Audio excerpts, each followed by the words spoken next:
Hello, YouTube.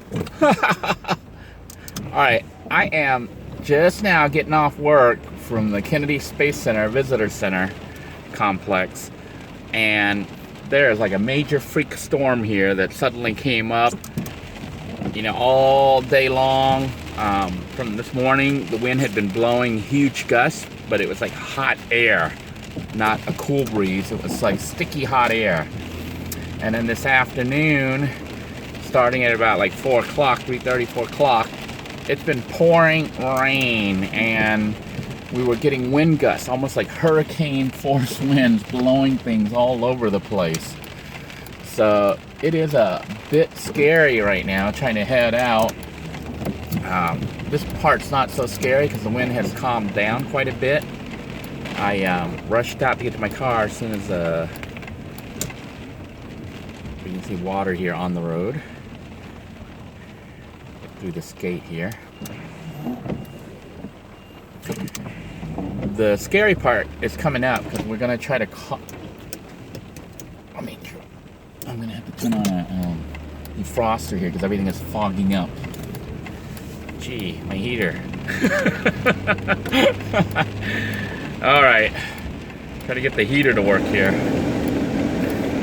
Hope you can hear me over that noise, but that is the heater blowing hot air, and I'm trying to make it through here. The scary part is going to be this causeway, the 405, as I cross over the Indian River, because the wind gusts were mega strong over Merritt Island, where I am right now for Kennedy Space Center, and it had been strong all weekend. Look at that water. I see water all over the road, so I'm gonna have to be super careful. That's where you can get hydroplaning. But what's making it worse isn't just the hydroplaning, it's the fact that the wind gusts could hit, I don't know, maybe upwards of 70 miles per hour or more. So it was extremely strong winds, and it was strong earlier. I'm gonna keep my windows shut, even though I really should kind of vent it a little bit. Let the steam that's being produced as I heat up the windshield here. My back window's open. I can hear the air in the back, so I know the back is indeed open. What's scary is to the right there that you see the right side here, it looks like another road on the right side of the screen. That's not a road, that's a canal. With alligators and stuff in it. So if you hydroplane and go to the right, which this van is, I don't know if you feel the van just blowing all over the place, but it is indeed blowing. The wind's trying to blow me off the road. So if you hydroplane and the wind catches you, it could blow you into the canal. But worse than that, coming up ahead isn't the canal, it's the Indian River. So I'm going to be super careful going across that river, because vans, trucks and stuff, buses, vans have been known to be blown off bridges in Florida before. Yeah. And sometimes, when I was out in the West, like traveling to California and stuff, vans or even buses or semi-tractor trailers would literally get blown off the road. They would be blown sideways, like the wind would hit it from the side and flip the truck or the van or the bus over.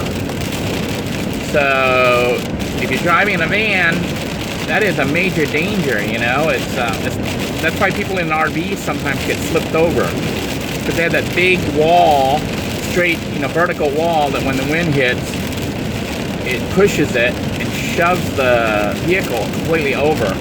And vans can also do that, especially those Sprinter vans with the high tops, because you have all that surface area. So this is when having a smaller vehicle like a minivan is slightly safer. But all it takes is see where I'm driving right now. I don't know if you can see the alley here, the trees along the sides. They block the wind. But then when you hit an open gap, like I'm getting ready to do here on the bridge, I could suddenly get hit with 70 mile per hour wind or more. If that's how strong the wind is. I don't know how strong the wind actually is, but that's what it felt like earlier, in a burst of it. The stuff was flying all over the place inside the Kennedy Space Center Visitors Complex.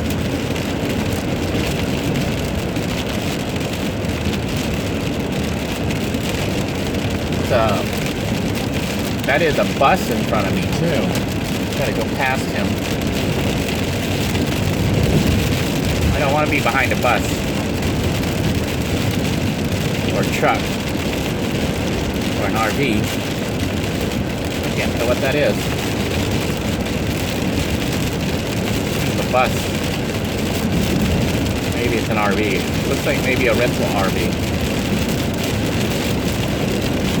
And those would be really bad.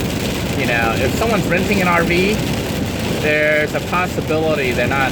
Yeah, this is a rental RV. Cruise America. So the person driving it may not be that experienced with driving an RV.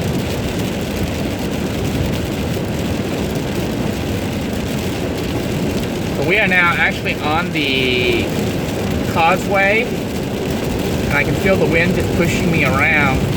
I have my windows all up so that I don't have all the noise I had earlier. I mean, it was sounding really strong. Oh, my turn signal's still on here. Interestingly, the river, I don't know if you can see the sides right there, the gray on the sides of the screen. Yeah, that's the water. And it's like almost ready to come over the edge of the causeway, which would make it spill out all over the road, which would put us underwater. We are literally probably about a foot or less, maybe a foot and a half above the water level, the sea level. Yeah, there's only like a foot and a half, maybe 2 feet at the most. I'm saying a foot, foot and a half above sea level, above the water level there. Kind of scary. Get a big wave, it could wash right over the causeway and wash your vehicle into the water. Here we go over the actual bridge.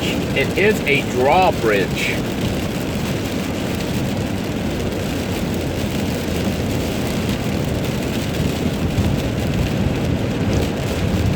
Believe it or not, at one time, most of the bridges in Florida that connect the mainland to the beach side were similar to this.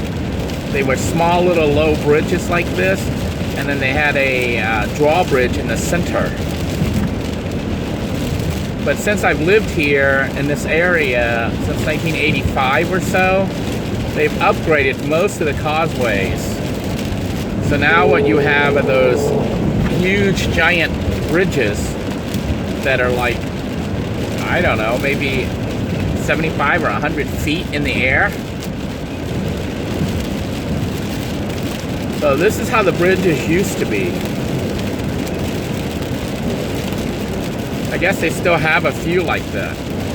But most of the bridges now are huge mega structures.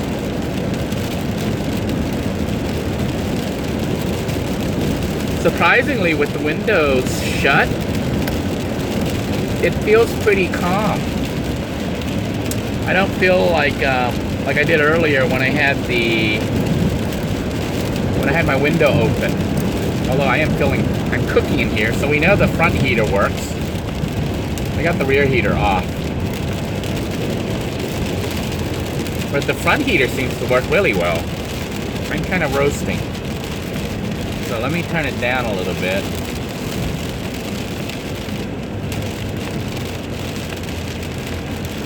Gotta figure out which road I'm supposed to take here. I think I take the second one. I could go out to I-95 and cruise. Maybe I'll do that. Nah, I think I'm just gonna take US 1. I'm gonna take my time. If I go out to I-95, I can zip. I have to go out quite a ways, and then I can zip south to, you know, the Melbourne Palm Bay area. Because this is the weekend. This is Friday, and I just got off work for the week. So So this weekend I get to see my wife and my children. So I'm heading back towards home base, basically. And here we are on Highway US 1. It's pretty gloomy.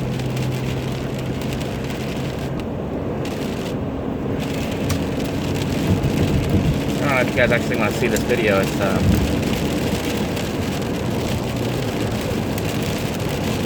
relatively boring, I think.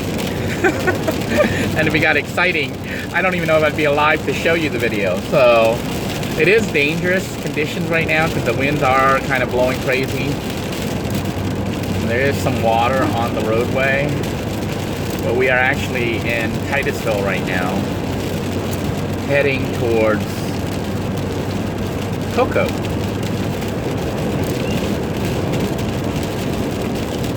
I'm going to go ahead and sign off for now because we made it safely across the 405 causeway. That was a section that I thought would be really scary, and surprisingly, it went relatively smoothly. Little Blue didn't really move much at all. She did very well holding her ground. Well, I think I'm going to be all right now, so I'm going to sign out. I want to thank you all for tuning in if you ended up watching this video.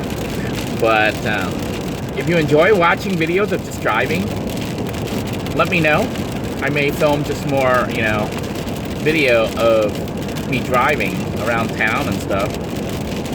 For those of you who want to see what the roads and stuff look like around here.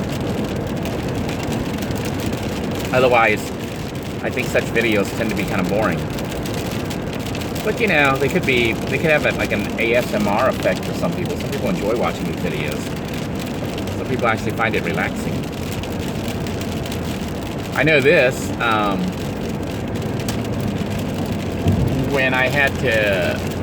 whenever I have to travel in South Florida, we're talking like once you start hitting West Palm Beach on south, those roads conditions, driving down there, it doesn't relax me at all. It stresses the heck out of me. The traffic is so bad, and people are whizzing by and cutting in and out, and there's construction, and it's just dangerous. So I don't know if that would be very relaxing. The roads up here, they tend to be a little bit slower pace, like this area right here, Titusville. You can see, even though this is rush hour, actually it's the end of rush hour. So this, as I'm recording this right now, it is 6:14 p.m. So some people are still heading home. Most of the rush hour traffic is gone. But you can see it's not too busy. Try to stop here. Jeez, we slid. Did you see that? Almost lost control there. All right. I almost had a little bit of excitement. Well, I'm going to go ahead and sign out. I want to thank you all for tuning in. Until next time, everyone, take care. God bless you all. Please stay safe. Bye-bye now.